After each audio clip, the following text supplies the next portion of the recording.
जीशु गोटे डिमिरी वृक्ष को अभिशाप देवार कहानी जेतेबेला मध्य मु बाइबल रु माथ्यू किंबा मार्को पुस्तक रे पढ़े सेतेबेले मो मनरे अनेक प्रश्न उठी थाए। पुणी मो मनरे अनेक अर्थ पुणी अनेक विषय आसी थाए। आसंतु आम्भे माने आज सही विषय रे ध्यान करिबा जहा माथ्यू तार 21 तार 18 रु सकाळे से नगर रु बाहुड़ीबा समय रे क्षुदित हेले आउ बाट पाखरे गोटे डिमिरी गछ देखि ताहा पाखकु गले। पुणी केवल पत्र छड़ा ताहा ठारे आउ किछि न पाई ताहाकु कहिले आउ केबे हे तो ठारू फल न हेउ। सेथिरे सेही क्षणी सेही डिमिरी गछ सुखी गला। शिष्य माने ताहा देखि चमत्कृत होई कहिले डिमिरी गछटी की परि सेही क्षणी सुखी गला। मोर प्रिय मंडली आमको चिंता करिबा दरकार जीशु एही गछकु काहेकि अभिशाप देले। कोन जीशु भोक को संभाली न पारी क्रोधरे आसी गछ को अभिशाप देले जो द्वारा गछटी सुखी गला। कारण सेई कहानी को जदि आमे मार्को पुस्तक रे जदि ध्यान करिबा मार्को 11 तार 13 आउ से दूररु पत्र थिबा गोटे डिमिरी गछ देखि के जानी सेथिरु फल पाइबे एही आशा रे ताहा पाखकु गले। किंतु पाखकु आसी से पत्र बिना आउ किछि पाइले नाही कारण सेतेबेले डिमिरी फलर समय नथिला। एठारे आमे भल रूपे देखिबाकू पाउछु जे वाक्य रे लेखा हेइछि कारण ताहा डिमिरी फलर समय नथिला। एहार अर्थ हेउछि डिमिरी फल फलिबार ऋतु किंबा समय ताहा नथिला। Even it was not a season to bear the fruits. हेले मध्य जीशु सही गछरे फल न पाई कि प्रकार सही गछ को अभिशाप दियंती फलरे ताहा सुखी जाए एहा आश्चर्यजनक विषय अटे। आउ शिष्य माने मध्य सही डिमिरी गछ को सही क्षणी सुखीबार देखि आश्चर्य हो गले। किंतु आज मोर प्रश्न एहा जे जीशु सही गछ को अभिशाप देले काहेकि it was not it's season. हेले मध्य जीशु आउट ऑफ सीजन गोटे गछ पाखरे जाई कि फल डिमांड करूछंती। मात्र की प्रकार सही गछ जीशु को फल देई पारे से सीजन रे नाही एहा तार फल फलिबार समय नुहे। आज मु आपण मानकु मध्य एही प्रश्न पचारिबाकू चाहे जीशु काहे कि आउट ऑफ सीजन गोटे गछ को जाई कि फल मागंती पुणी फल न देबा हेतुरु सही गछ को अभिशाप दियंती। एही विषय को भाबु भाबु अनेक कथा मो मनरे आसिला। आहुरी मु भाबिली जीशु तो सृष्टिकर्ता प्रभु अटंती से समस्त सृष्टिर परमेश्वर अटंती। गछ लता पहाड़ पर्वत झरणा नदी समुद्र समस्त उद्भिद समस्त उरगामी जंतु समस्त प्राणी को सृष्टि करिथिबा एकमात्र सत्य सनातन परमेश्वर से अटंती। से कोन ऋतु विषय रे जानती नाही केउ गछरे केउ समय रे फल फले कोन जीशु को ए विषय रे जणा नाही। से आसिकी गोटे गछ को ओ सीजन रे जहाँ फल फलिवार समय मध्य नुहे सेही समय रे आसी फल मागंती पुणी फल न पाइबा हेतुरु सेही गछ को कोन अभिशाप दे दियंती। से सृष्टिकर्ता परमेश्वर हेइथिबा हेतुरु जीशु सेही गछ को आशीर्वाद देई अधिक फल फलिबा निमंते आदेश देई पारि थांते। किंतु से कौनसी विषय न भाबी हठात सही गछ को अभिशाप देबार कारण कौन? He could have blessed the tree to bring forth many fruits, but he didn't do like that because he is the God who called Lazarus from the grave. हाँ से सही परमेश्वर जिए मृत लाजर को 4 दिन परे कबररु उठाई जीवित करिथिले। But in this case, instead of blessing, he cursed the tree and the tree became dry as dead. जीशु काहे कि एही डिमिरी वृक्ष को अभिशाप देले? एही प्रश्नर उत्तर बुझिबा पाई हेले आमको जानिबाकू पड़िबो जे जीशु हेउछंती सृष्टिकर्ता परमेश्वर अटंती से एवं एही डिमिरी वृक्ष को से सृष्टि करिछंती। से समस्त सृष्ट वस्तु को फलवंत हेबा निमंते आशीर्वाद करि अछंती। जदि आमर सृष्टिकर्ता मालिक आम निकटरे जे कौनसी समय रे आसी किछि पाइबाकू आशा करंती किंबा कौनसी विषय आमको मागंती आउ जदि आमे से मागुथिबा विषय को देई पारिबा नाही तेबे ताहा आमर भूल अटे मोर प्रिय माने। कारण सृष्टिकर्ता परमेश्वर समस्त को आशीर्वाद करी फलवंत हेबा निमंते आदेश देइछंती ऑलरेडी।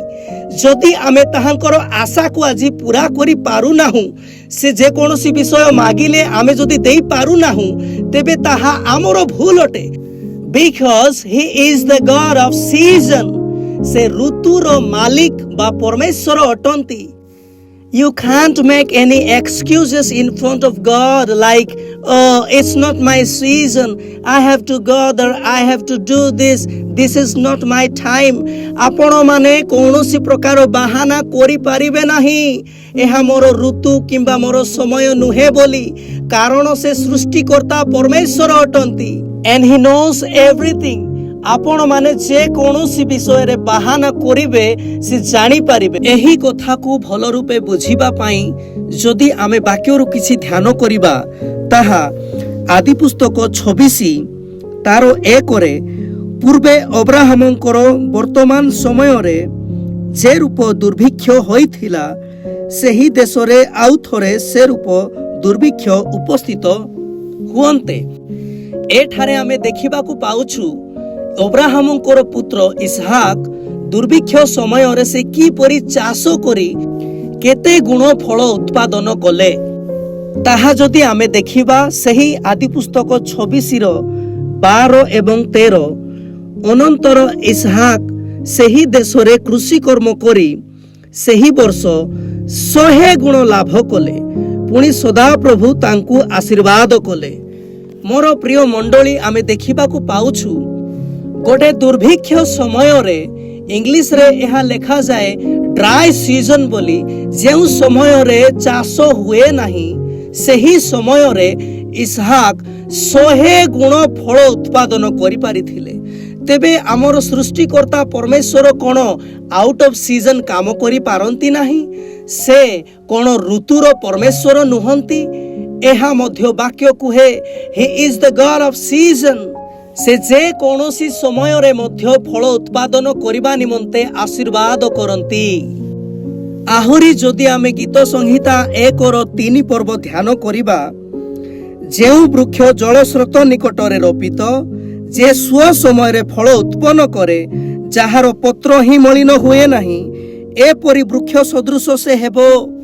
मोर प्रिय मंडली एही वाक्यर स्व समय रे फल उत्पादन करिबा विषय जदि आमे बुझिबा को चेष्टा करिबा एहा इंग्राजी तर्जमा रे लिखा जाए which tree gives fruit always माने सब समय रे स्व समय रे अर्थात एहा निजर ऋतु अनुसार इंग्राजी रे एहा को इट्स ओन सीजन बोली लिखा जाए। मोर प्रिय माने अर्थात जेउ वृक्ष सबु बेले फल देई थाए सबु ऋतु रे फल उत्पादन करि थाए सेही वृक्ष सदृश से हेबो।